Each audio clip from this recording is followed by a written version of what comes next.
In this video, I'm going to talk about do not submit and bow down to false teachings. Now, to transition into that, I'm going to refer you to Daniel chapter 3.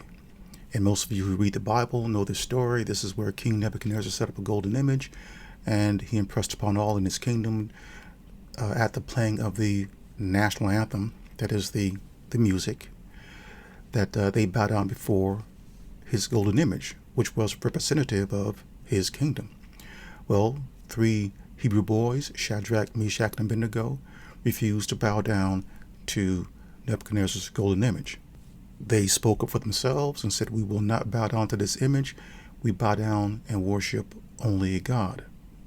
So Nebuchadnezzar was incensed by that, and he had them thrown into a fiery furnace, and a 4th figure appeared within that fiery furnace, and it was someone like the Son of God and an angel, and it protected those 3 Hebrew boys, and that frightened Nebuchadnezzar. And so when those men came out of that furnace, their clothing wasn't singed. They didn't even smell like smoke. So what I'm getting at here is that if you are a worshiper of the one true God and a follower of the one that he sent to us, then you will not submit and bow down to even false teachings. So if there are false teachings out there that you know that Christ did not create, that he did not teach, we don't see Jesus teaching something such as the Trinity, Hellfire, going to heaven, the Rapture.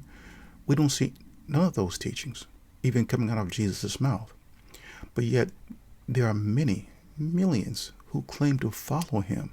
They submit and they bow down to those false teachings. It's no different from what Shadrach, Meshach, and Abednego refused to do. If Shadrach, Meshach, and Abednego were here with us today, and they saw these many false teachings that Jesus didn't teach, and either came from God, do you think that they would submit to them and go along with them?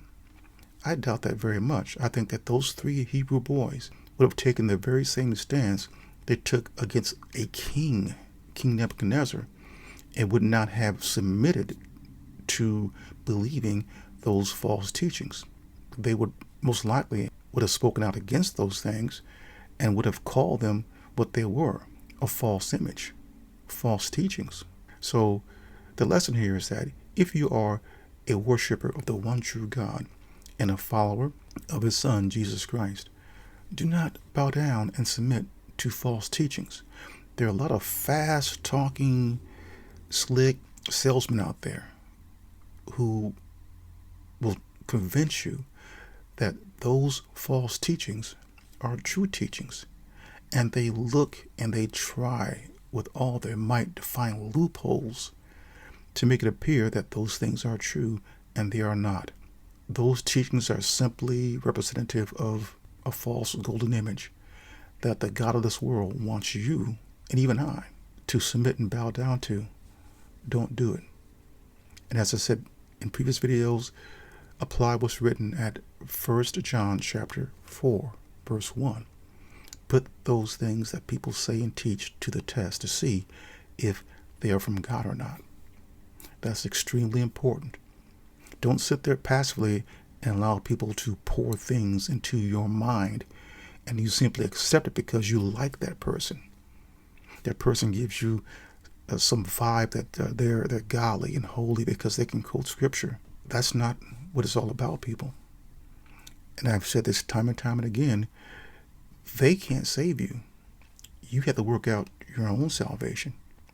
What I'll say 95% of those persons out there will do is that they will mislead you. I'm not saying that they're purposely lying to you. I'm saying that they're in error. So the responsibility is on you to work out your own salvation and to ensure that what you are receiving, what you are hearing, what you are eating, what you are digesting is the truth, the whole truth, and nothing but the truth. Your best ally, in fact, your greatest ally, is the Father in heaven. Do any of those individuals who are in the YouTube space or who are outside of it encouraging you to approach your Father, your God in prayer and ask Him for illumination, to ask Him for His wisdom, His knowledge, and His understanding? Or do they want you to rely upon what they're telling you? See what I'm talking about here?